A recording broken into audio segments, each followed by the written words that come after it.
Hey everyone, welcome to the Withering Effect, episode 155. Today's date is August 28th, 2022, and I am Duds, or Duds Versus, known to the rest of the interwebs. And I'm Jimbo. You may know me as Jimbo Slice 23. So what have you been up to this week, Duds? I started my main base. Did you place blocks? Because I remember we removed trees. Finally placed some blocks. Okay. That wasn't the start, though. The worst part is I'm already a week behind on this episode, and it was starting to wear on me. The fact I only have 7 minutes recorded. My plan was this weekend just to sit down and crank it all out. Just finish the episode. And I haven't even gotten close to finishing. I'm realizing that the building part of my episode is essentially done. And I have nothing else planned but digging. And if I'm going to be doing digging, it's 2 days worth of digging with a beacon. Okay. Yeah, you did get your beacon. Yeah. So you'll have haste. All right. It's still going to take that long? It's still going to take that long. It's a big room. Ugh. And I'm still not even building with blocks yet. I would still have to go gather materials to build with. So it's do I continue to work on this project for the episode, or do I find something else to work on this episode to kind of buy some time until I can really get into it and go at it? I really wish I had some TNT flying machines to do some digging for me. Mm-hmm. Sorry, I just had a massive yawn. I haven't yawned all night. I think that was a yawn. I was pretty sure. It definitely was. But yeah, it's a weird spot in my episode, and I feel bad because of how long this episode's taking to come out. It is what it is. Yeah. It really is just this odd limbo of I know what I want to work on, and I know what I've prepped myself mentally to work on, but I have to force myself through this other project to get to that point. Mm. And then once I get to that point, the ball is just going to be rolling. I'm going to be throwing things together left and right, and it's going to be awesome. But I kind of drudge through this. I'm kind of in the same situation. Yeah.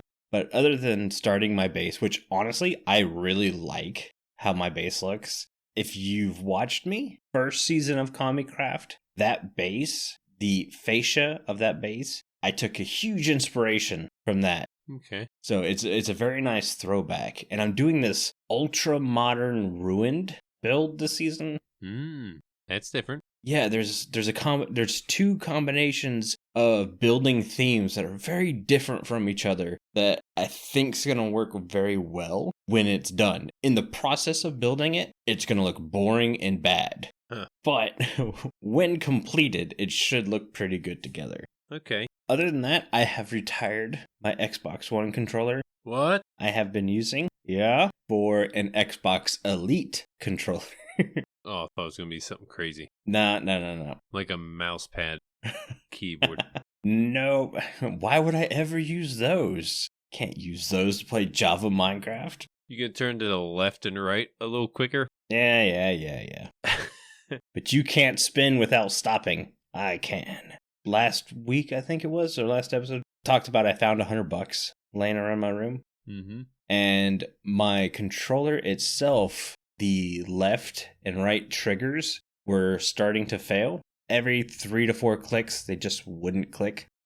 And my back buttons had already started to wear out to the point where instead of a soft click, they were a clack, clack, clack, clack. Huh. So I was having to play with my controller underneath the desk, and my arms would essentially be halfway.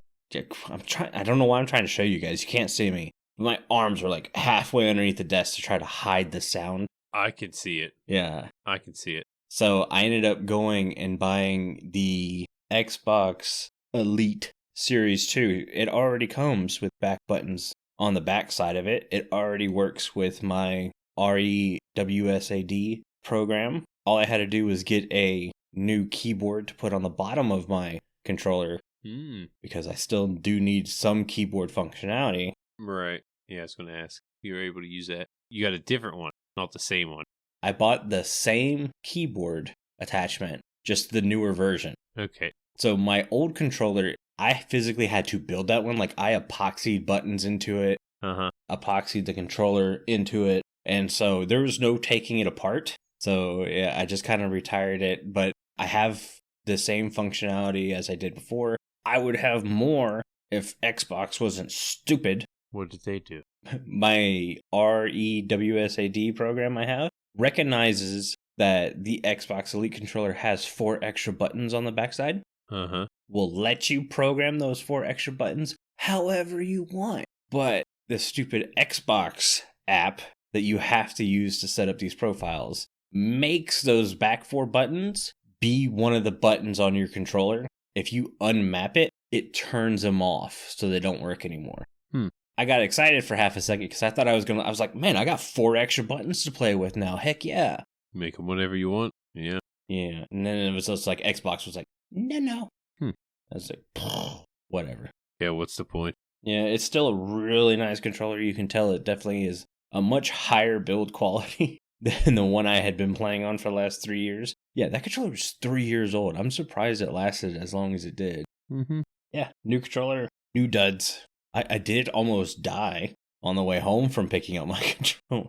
Did you? That was something stupid. So I don't go places. Usually when I go or when I want something, I just have it delivered. Going places, there's too many people in the world that don't think. And this is exactly what happened.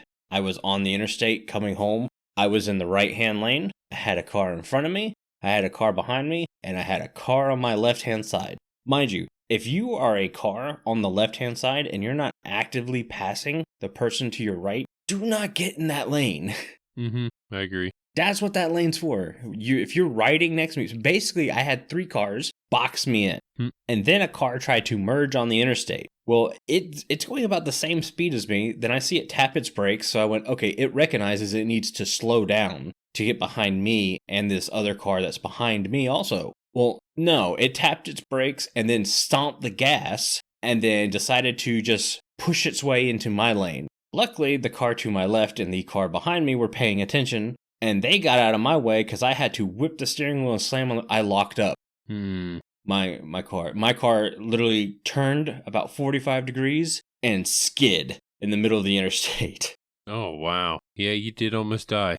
Trying to dodge his car. I've worn in a spot on my brakes that I'm going to have to fix now, where it just, and I mean, my hands wouldn't stop shaking. And all this guy did was, he literally didn't just get into the lane I was in. He crossed over into the next lane and then took off flying past people. Wow. I was like, this is why I don't go anywhere. I'm not going anywhere anymore. Screw this. People drive like that here. It happens. So dumb. Yeah, they're everywhere. But yeah, I didn't almost die this week, but in Minecraft I did. Okay. Yeah, I died and lost everything. Oh no. Yeah, I after our adventure, I guess we could start with that. Mm-hmm. We went and raided a deep dark. Yes. Just something I think we should tell the audience how it went, what we think. Yeah, we should finally go over how we think ancient cities are. Yeah, it was an ancient city. Yeah, not just the deep dark, but yeah, had the loot and everything. I'll tell you what was going through my mind. Mm-hmm. You played it pretty good. You're going around, you're placing your wool. Mm-hmm. Right? Nothing can hear the wool being placed. Mm-hmm. If you open up a chest, you block it up with wool. Yep. I thought I was, doing that every once in a while. Like I would walk over a sensor, and there are shriekers everywhere. So you don't want to hit any of these sensors, none, or else you could very possibly hit a shrieker or set off a shrieker. Then I'm thinking, okay, if I break this shrieker, it'll be gone. I won't have to mess with it anymore. The shrieker will be gone. That sets off other shriekers. So yeah, I ended up setting off 3, mm-hmm. and the warden spawns. But not just one time, it spawned many times because you kept setting them off. Yeah, I was getting reckless. There's a lot of loot there. Now, I'll leave it to you to explain the loot situation. Hint, hint, it's not worth it. The amount of trouble you have to go through if you don't want to spawn the warden, the amount of wool you kind of need to go through to play it super smart is insane. You basically need a wool farm. If you want to play it haphazardly and swoop in, grab things, get out real quick, that's actually probably the best technique.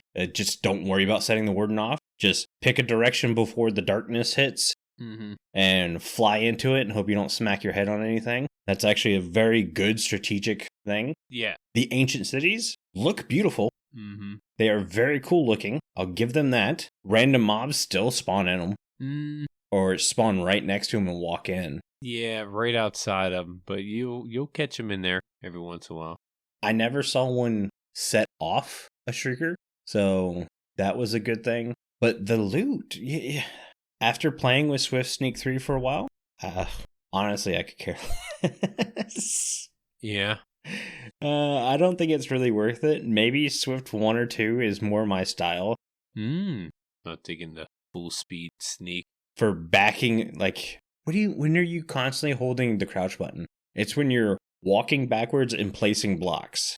I hit crouch a lot more than I should. Maybe it's just me and I'm a controller player, so I don't do that. Maybe. Yeah, for me, I only walk backwards and place blocks. And at that pace, it's constantly go stop, go stop, go stop, go stop. And that sets off my motion sickness.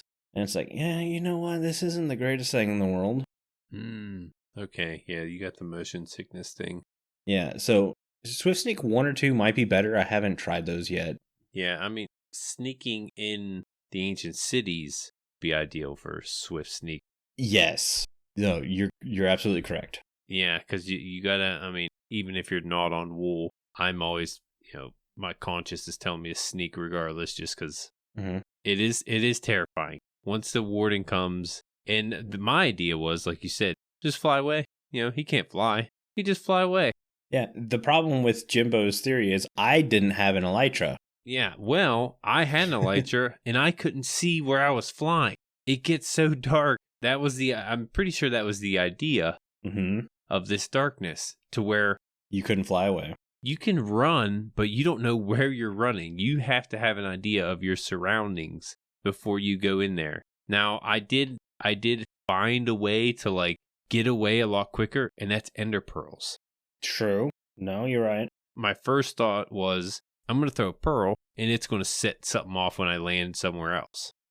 No, the pearl does not set anything off. Unless you hit a wall and you fall, hit the ground, you could set something off in that sense. But if it hits something and you land, that pearl, you're not making a noise. It doesn't have that, I guess. It doesn't sense that. That's the easiest way I found to get away. Have a thing of pearls, pick a direction, and throw it that way. I was able to get away from wardens that way. This was after our little adventure, but we were able to tackle it. We were able to do it. Not without what I die 3 times, 2 times. I want to say 3, and then you ended up dying. You lost a lot of stuff. Yeah, I lost everything. Well, I saved a bunch of stuff. I come down, grab some. Well, let's talk about this game mechanic malfunction is what I'm going to call it. Okay. So what happened was Jimbo set off the warden, and he was able to fly away and get away safely. I was sniffed out. The sniffing mechanic, I think, is overkill, especially from the distance and the range I was at. Yeah. I had pillared all the way up into the ceiling, and yet the warden still somehow was able to sniff me out. They used the sonic boom attack on me, and I dropped all my stuff. Well, I dropped all my stuff onto a sensor, so that sensor just constantly went off, so the warden never despawned. Yeah, and he was constantly running around that sensor because I think actually when I went down there to grab your stuff, it was a hoe. Yes. There was a hoe hovering up over it, the item as if you were to die, and it just laying there. Yeah, it's setting off the sensor, so it's just sitting there bobbing up and down, and the warden was distracted by it. I was able to go in there and grab most of your stuff. I was kind of too terrified to just mosey around and grab everything, but I grabbed what I could and got out of there. But I think I would have had time to grab everything. Yeah, looking back on it, how distracted the warden was by that stupid hoe. Yeah, you probably could have. Right. But it was because we had to wait for the hoe to despawn and then for the warden to give up and go away. It's just, that seems a bit of a busted mechanic. Same with bats. So bats don't actually set anything off except for the sensors. Like the sensors, if a bat goes off, they will go off, but they won't set off a shrieker. But you still are constantly thinking you set off a sensor because of bats.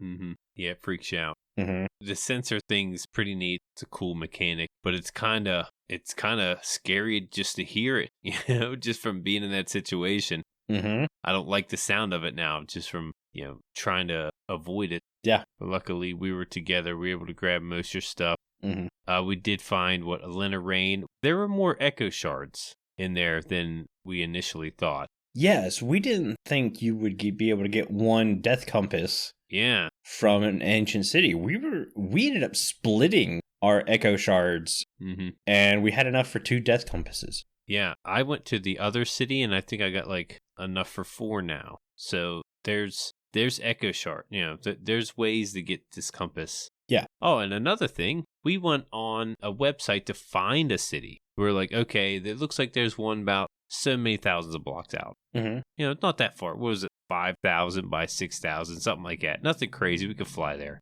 Yeah. And on the way there, we ran into some mountains. So this is 2,000 by 1,000. Not nearly as far. We're you mentioned that normally they spawn under mountains. So we checked just in case with, what was that mod? FreeCam. FreeCam. Yeah, we checked with FreeCam. Sure enough, there's 2 ancient cities under these mountains that weren't on the map. So I'm not convinced, but it seems like they spawn where the mountains are. I mean, odds are there's one there.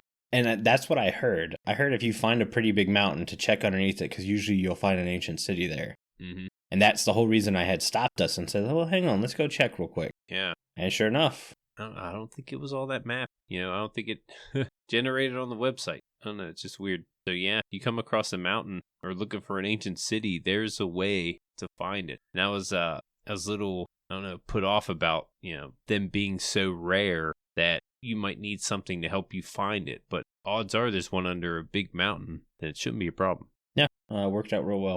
Mm-hmm. Oh, we found some allays. Yeah. And man, I wish allays would teleport to you instead of trying to path. Yeah, you're not going to fly with it. You cannot fly with them. It's bad. Allay AI is so much worse than I thought it could be. And they're just kind of a gimmick now. The way I see people using them the most is quite literally trapping them in sorting systems. And even then, from the people I've heard who use the allays in the sorting systems, they don't pick up as much as they should. Huh. Yeah, it's weird. They still miss items. So it's better to have a circular sorting system so that the item would come by 2 or 3 times. Yeah.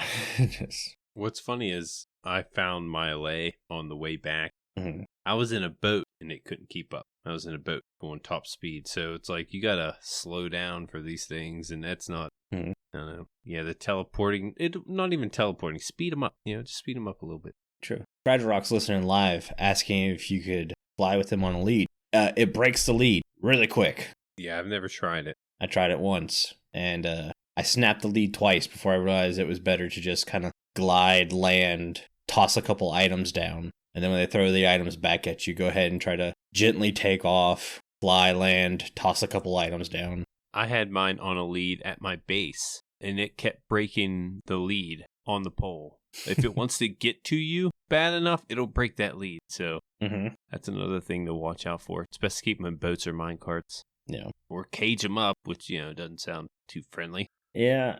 See, I had this plan for allays, and I don't think I'm going to do it this season. The way my base is going to lay out is going to be this big open room. Think Ripple Effect Season 3, my dome, but on a larger scale. And my plan was to have allays flying back and forth in this room, delivering and dropping off items. Ooh. And it was going to look really cool. But it's I can't trust their AI to do anything. I don't know. That would look really cool. I don't know how much of a distance they would travel to drop it off at that. At least 35 blocks. Yeah. Is that how far they go? Is that the distance? Or... No, that's the distance, the gap I would need. At least 35. It's probably more like 45, 50. 35 might be doable. I don't know. I've never messed with the mechanics. I don't know if there's a range for it. So right. That would be cool to see, though. I like that idea. It would be cool. On the part where I lost everything, I, just got done raiding the Deep Dark with you, I come back and I'm working on redstone at my base, getting prepared for my next episode. I gotta add things to my base because this is an ancient ruins. I'm discovering things, so I gotta add, tombs and tunnels and stuff and secret entrances. So I'm doing all that behind the scenes, and I feel like that's lost content right there, but it's all for the story, I guess. But after building this piston door, I'm like, okay, I'm gonna take a break and I'm gonna go do some looting at the bastions. I haven't got pig step yet, so I wanted to get pig step. Mm-hmm. So I go out, I head north. In the nether, you just can't go north because there's walls that appear. So you got to go like east and west and, weave around and stuff. Mm-hmm. So I'm out in the middle of nowhere and I'm going through these bastions. And I'm taking them out left and right. And I find pig step. I'm getting netherite. I'm feeling like invincible, right? None of these brutes can get to me. They can't touch me. And then I'm like, okay, I had enough. I got enough loot here. I'm going to head back. So I'm thousands of blocks away. I think I was, 6,000 by 5,000 in the negative 1,000. But I'm heading home and I'm running into them again because you take a different route when you head back to 0-0. And the second one I came across, I was, I pretty much had it beat. All I had to do is head to the bottom. There's a couple more chests there and I'm going down and, I'm shooting the pigmen as I see them, or the piglins and the brutes. And the brutes are all dead. I'm aiming down at one of the hoglins. It's one of those hoglin places and where they all spawn through the bastions. And I'm shooting at it, and behind me is a pigman or a piglin. Man, I keep confusing all these pigs, but he knocks me down into the hoglins. So I'm like, oh no. Crap. So I'm like jumping around. I get away and I'm shooting my bow. I'm keeping my distance and everything. I back into a pocket of lava. Oh no. A 1 square block of lava, and I fall into it. And my health is already kind of low from fighting these things off, but I'm eating and I'm surviving in this lava with my netherite gear and my fire protection. I don't have the potion, but I'm in there. I'm trying to eat and I'm panicking, trying to get up, but I'm also trying to dig, and I'm hitting all these buttons, in panic mode. And I go to get up. I'm finally about to get my head out of the surface, and a piglin just slices me and kills me right there in the pocket of lava. So I know I have netherite gear, and I know some of this stuff could have spilled over into the bastion, so there could be things saved. I know all of my netherite gear could have been probably still floating there in the lava because it doesn't get damaged by that. Mm-hmm. But there's no way I'm going to be able to find where I was because I didn't have anything recorded. It's always nice to try to record your coordinates. Well, that's your last death, right? Yeah. Oh. You have a death compass. Oh, I can use my death compass. Use your death compass. The thing I said was... Oh, I'm so glad I mentioned this story. You have to have a follow-up if the death compass helped you get your stuff back or not. Oh, I'm going to record it. It's going to go in my episode. But yeah, I will mention it. Nice. We'll do a spoiler thing if it'll be even before the episode. If it airs, I will make sure to let the audience know. I don't know why I didn't think of that. This is something I never used before. Right. Didn't cross my mind. But yeah, that's how I died. But man, yeah, I'm gonna go back. I'm gonna try to get my netherite gear. I won't be able to do it today, but yeah, I'll keep the chat posted. Cool. This would be fun. I'm excited now. I thought all was lost. I was depressed. Thought I had to start over. I know, because you're at that point because you haven't gotten to play a lot this season. Even I'm not even to that point yet. Where just redoing all your gear isn't a fast thing. Yeah. And that was my whole thing. The later into a season, when you're all set up and with villagers trading and all that stuff, the death compass is kind of worthless. But where you're at right now, the death compass could be quite handy. Yeah, definitely. Should we hop into the news? Yeah, we better. Oh yeah. 30 minutes in, we're just not getting to the news. Mm-hmm. I definitely wanted to share that deep, dark, ancient city raid because we've been, we haven't got to deal with it, so. Oh, no, yeah. Completely. Mm-hmm. Great call.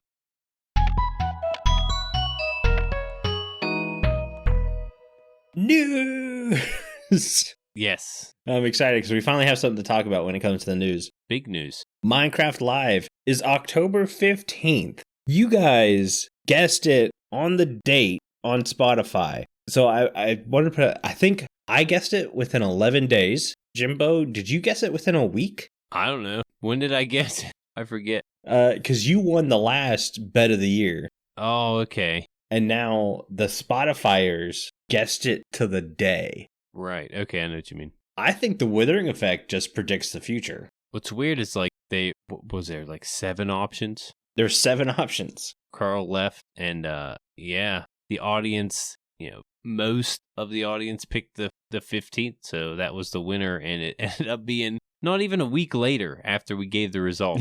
It came out in the news that it's October 15th. I was like, holy crap. Yep. I think last episode we put out there that it is October 15th, but me and you both were thinking like November, late October at the earliest. Well, I was thinking October, but when I brought up Minecraft Now, that thing they did on YouTube, I thought it said August. I was thinking October. Mm-hmm. I was like, it might be around that time, not thinking that it was 4 days from now. I'm thinking it was October. No, it said August. I don't know what I was thinking. That's why are they going to release it before October 27th? Because if they were to do that and have a live event, the audience would keep just, full of questions about this update that they saw a week before they do this live event. So that's the only thing that was crossing my mind, but it wasn't in October. It's in August. I just confused the crap out of myself. Well, I ended up watching the Minecraft Now for this past week where they announced October 15th. And to me, the big thing is they mention on how they're going to handle the Firefly incidents and the Birch Forest incident. And the fact that they're not going to put anything on there that hasn't been developed or basically late in its development cycle. So anything early in the development cycle that looks like it might not make it in, we're not going to see, which I am 100% okay with. Yeah. I'd rather not have my hopes busted, popped, bursts, whatever you want to say, burst, whatever you want to say. I'd rather not have that than have it done. My biggest worry is you'll see a lot of people go, well, that's it. So I'm hoping we don't get that. I'm hoping there's still a good bit of stuff that we can get excited for, because the last couple, I looked back after 1.16 in the Nether update, we had Caves and Cliffs Part 2, and then the Wild update, which basically just felt Caves and Cliffs Part 3. Mm-hmm. And so like we've had 3 Caves and Cliffs, not great updates, at least in my personal opinion. The terrain generation, is great and everything, but I've been waiting for certain things to get updated for a while now. I'm hoping for a bit of a change up. We don't just get a biome update this time, but I don't know. I'm excited. It's hard not to be. Yeah, it's the first time I've been excited in a while for Minecraft Live. Mm-hmm. And it's awesome when like you see the update coming, and sometimes you're thinking, this. It's always exciting at the beginning, but then you think about it, you're like, oh, this is cool, and then the pre-release comes out and everything. But the fact that they don't show you everything just means things will just keep getting added. Mm-hmm. Not always, but they could add things at any time. So that's the most exciting part. What could come out the next week? Bigger news. We're not going to talk about everything at once. Week after week could be something new. So that's always exciting.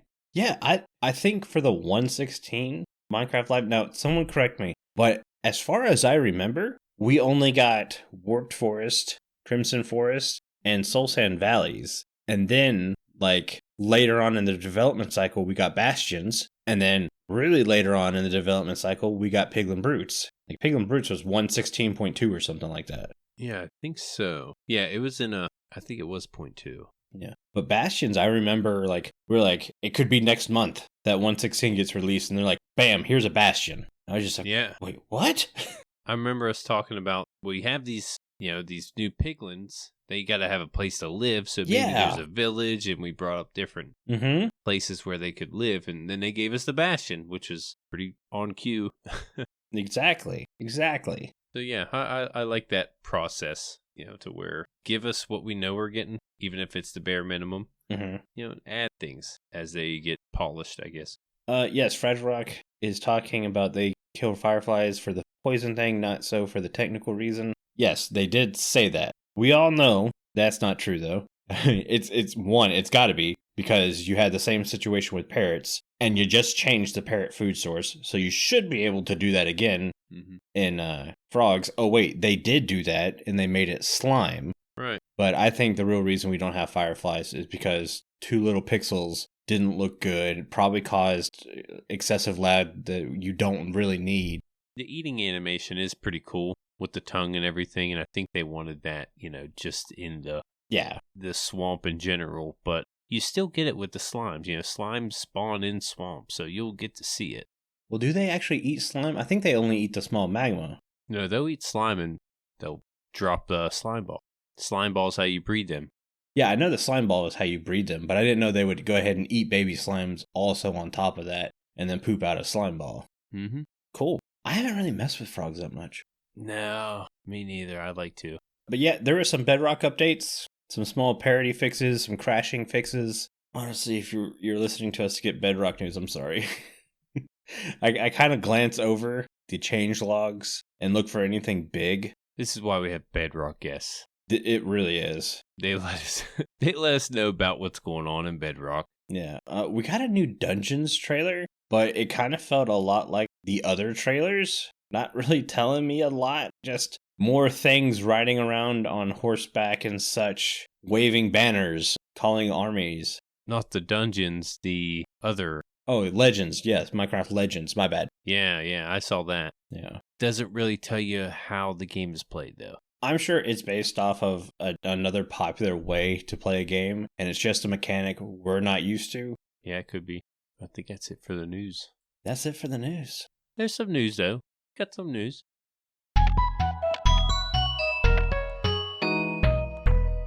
Let's go ahead and start with the Spotify question. Okay. Carl asks, which inventory ideas do you guys like the best? And the winner by 24% was auto block replenish from inventory. That's like my least favorite one.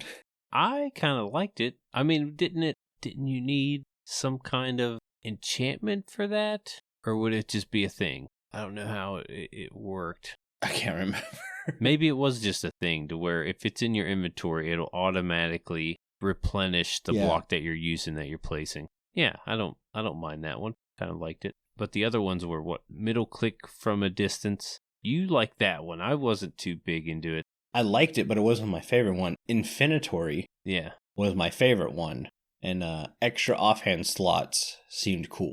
Yeah. There's also all-in-one tool. I don't know. All-in-one tool, I wasn't a big fan of that. That got 11% of the votes. I'm surprised. The least favorite was the wood recipes skipping, which I totally agree. Means if you have a block of wood, you can just place stairs, which is, I don't know, defeats the purpose of the crafting. Yeah, exactly. You don't want to defeat the purpose of half the game. Right. Yeah, because I like these Spotify votes. We had 96 votes. Pretty good. Yeah. I think more people voted on the Spotify thing than we did Mending Minecraft this week.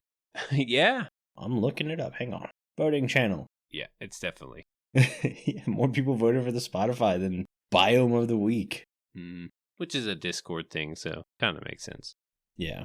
We do have more Spotify listeners than we do Discord members. You want to go ahead and read yours? Yeah, we have a couple questions also. One here from Warrior. They ask if 1.20 only added one block, what block would you want? Example, marble, steel, etc. And what functionality would it have? That's a good question. I never really thought about, a certain one block. Usually you would like many types of that block. Yeah. The marble thing, I think calcite already fills that role really well. Iron is steel, pretty much. Yeah, I won't say stairs and slabs because that's an obvious thing for everything. And I think they're wanting like a just straight up one block. I was thinking, I don't know if that would go with it. It would kind of go with the steel thing, the iron thing, and the copper. How it, oxidizes. Maybe you can have a rust block. Maybe steel turns to rust. Yeah, I don't know. I'm sure they make it look cool, but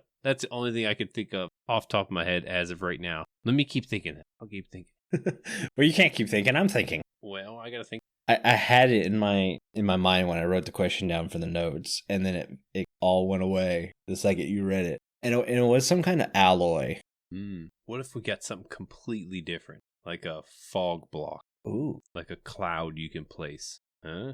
That could be really cool. Like a smoke block. Ooh. I think that would work better as like a potion effect. Yeah. That's not bad. Wood types are always fun to get more. I love the mangrove. I hate chopping down the mangrove. its color is really good, so that it's a real nice thing to add. You're right in the fact metal would be nice. A block that allows me to rotate stuff could be really cool. You see that in the Create Mon. Basically anything from there would be amazing. Mm-hmm. Like a new redstone block, like a gear. Mm-hmm. Yeah, like a gear would be really cool. Yeah, gear block would be cool. As a way to transfer redstone vertically. Conveyor belt block. Any of that stuff would be awesome. Building wise, I just don't know. Yeah, it's hard to think of something different because honestly, you can make any block on Minecraft what you imagine it. Mm-hmm. Like, let's say there's no block that looks like, I don't even know how to put it, but you can make that block look like a certain something with your imagination. Yeah, you can use andesite to look like stucco. Yeah, exactly. You don't need a stucco block.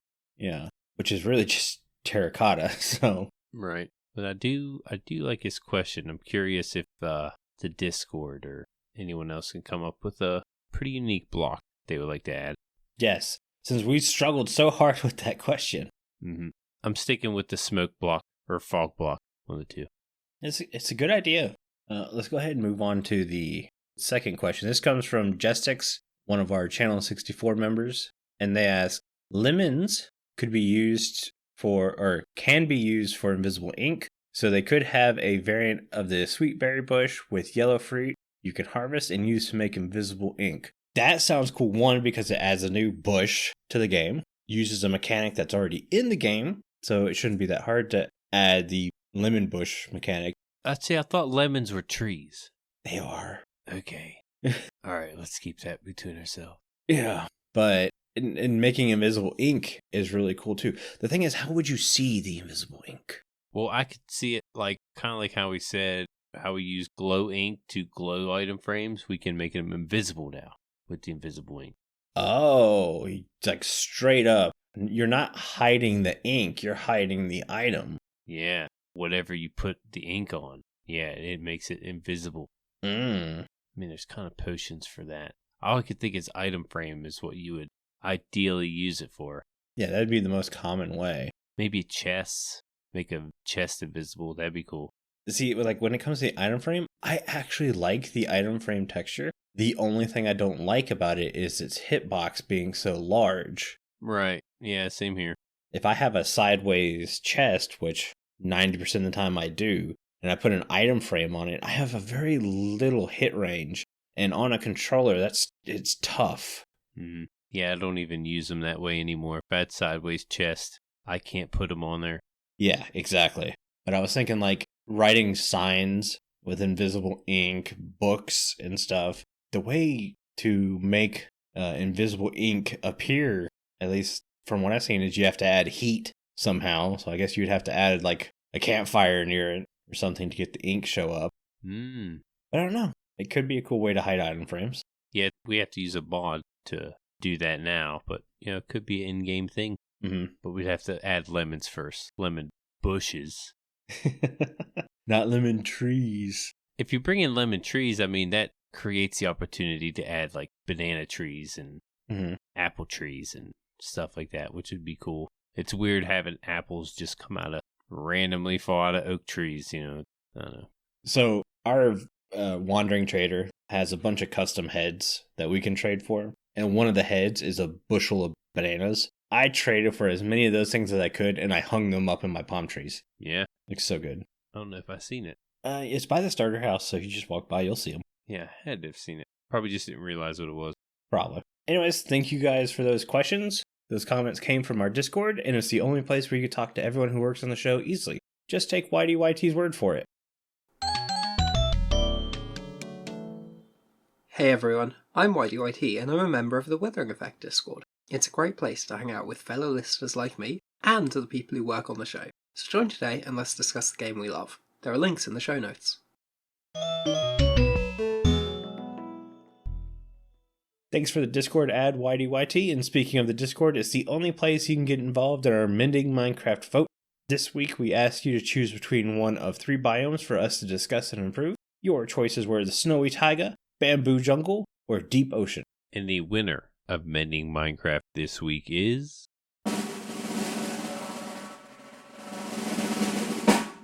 Snowy Taiga. Alright. Snowy Taiga had 22 votes, Bamboo Jungle with 13, and Deep Ocean with 11. Congratulations, Snowy Taiga. A few things about it before we start. Snowy Taiga is a snow-covered biome that comprises, right? Mm-hmm. Yeah, comprises. I've never used that word.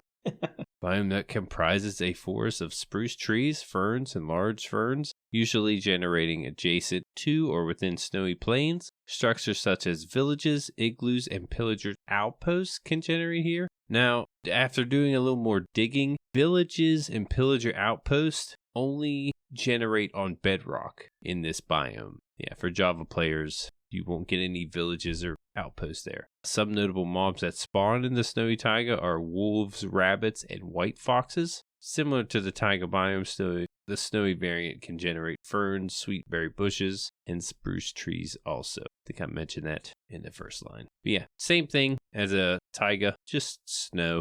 Just snowy. That's it. So I wanted to use the Snowy Taiga as a way to show off more features, because that kind of seems to be the thing Mojang does now when they're putting structures in areas. It's let's try to show off some of the things you can do in Minecraft. So my first thought was log cabins with stripped wood, so then people could learn you can strip logs. Okay. I thought that was a cool thing. Maybe make the villages, make villages in Snowy Taiga. Well, I think there are villages in Snowy Taiga, right? I guess it would be like a snowy plains outside the taiga. Well, I mean, in your structures, it literally says villages, igloos, villager outposts. Yeah, in Bedrock. Yeah, you can get that in Bedrock villages. Okay. Well, yeah, do some log cabins. Log cabins is perfect for the snowy taiga scene. Mm-hmm. I do like that. My next thing was ice fishing huts. Yeah. Finally give the fisherman villager its own structure. I thought that could be very cool and remind people of fishing in Minecraft, because it seems to have been forgotten. Mm-hmm. Just could be on a frozen lake, hole in there, you can find a fishing rod. It doesn't have to be big or anything like that. It's just a cool little structure. And finally, instead of adding a mob to this area, I want to add a flower specific to this area. And that's the witch hazel flower. It's a very cool looking flower, but it also has some healing properties. So I thought you could make a potion, and maybe that could resist, what is it when get withered? Well, yeah, the withering effect was one I was thinking of, but when the husks hit you, that hunger thing. Like the ball and chain? That's slowness. No, that's strays. Okay. Yeah. Where the hunger becomes green.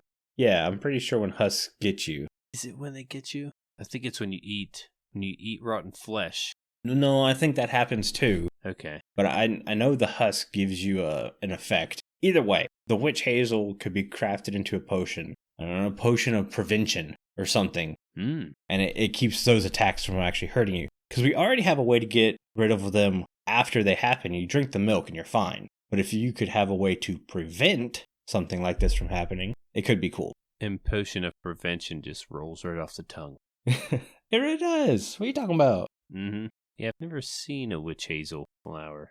They only grow in the snowier areas, and they've got kind of like a maroon ball with little yellow dangly bits. This could possibly give us dye. Maybe. I guess, even berries, those sweet berries, you think give us red dye. They don't. I thought dye originally, but I was like, we don't have too many flowers that have medicine properties, even though that's where we do get a lot of medicine things from. Yeah, plants. Herbs, plants, all that stuff. So it's like, why don't we add that into the game a little bit and not just rely fully on magic potions? Yeah. Even though you're using this to create a magic potion. Yeah, dye's too easy. Yeah. That's too easy. This is Mending Minecraft. Mm-hmm. There's not much in the Discord about it. No. No one wanted to change it. They wanted to see us change it. They did. I really think the things I've added could be cool. They're not showstoppers. They're not going to make you want to run to the area. Maybe the witch hazel would, but I thought they were great add-ons to the area without really changing a ton of stuff. So, yeah. Yeah, the only thing really unique about it is the snow fox. Mm-hmm. It's the only place you can find it. So it does have that going for it. Nice. Well, the white fox. Yeah, snow fox. Hmm. Trying to think if there's anything else I could add. I'm sure there's more, but Yeah, when I really was thinking about it, I was coming up with some crazy stuff, like especially when it came to mobs and stuff. And I just wanted to peel it back and not get too crazy. Let's really think about what Minecraft needs at this point and what direction Mojang's already taking it. So that's where the log cabins and fishing hut came from. And then I thought we could use some more potions and stuff. And that's when I thought, well, instead of a mob, let's add a flower. Because flowers have medicinal properties, or some flowers have medicinal properties. And yeah, it worked out pretty well, I think. mm-hmm. But I think that's going to do it for the show. Before I have Jimbo read us out, I want to say a huge thank you to all of our patrons who are supporting the show. Our milk level patrons are Arrington, Omni, Bobo Plays Games, Fragile Rock, Casey Plays Games, Loki, and Viper's Tuna. If you too would like to get access to exclusive benefits and extra content each month, please consider joining at patreon.com/The Withering Effect. And if you like the show, you can share it with all of your friends and on social media. If you listen on Spotify, rate and follow so you never miss a future episode. Or if you listen on Apple Podcasts, leave us a nice review. Doing any of these really helps the show reach more listeners. If you'd like to get in contact with us, send an email to podcast@thewitheringeffect.com. Tweet us, leave a voice message, or join our Discord where you can have a chat with everyone who works on the show and fellow listeners. All the links are in the show notes. This show has been brought to you by Jimbo and myself, but also our digital producer Carl. He helps make sure the show ends up where it should be, and the amazing music you hear throughout the show is created by the one and only Decoy. Everyone's social media info can be found in the show notes. You guys have been awesome. Thank you so much for getting with us. You should probably go drink some milk now. Bye! See you guys.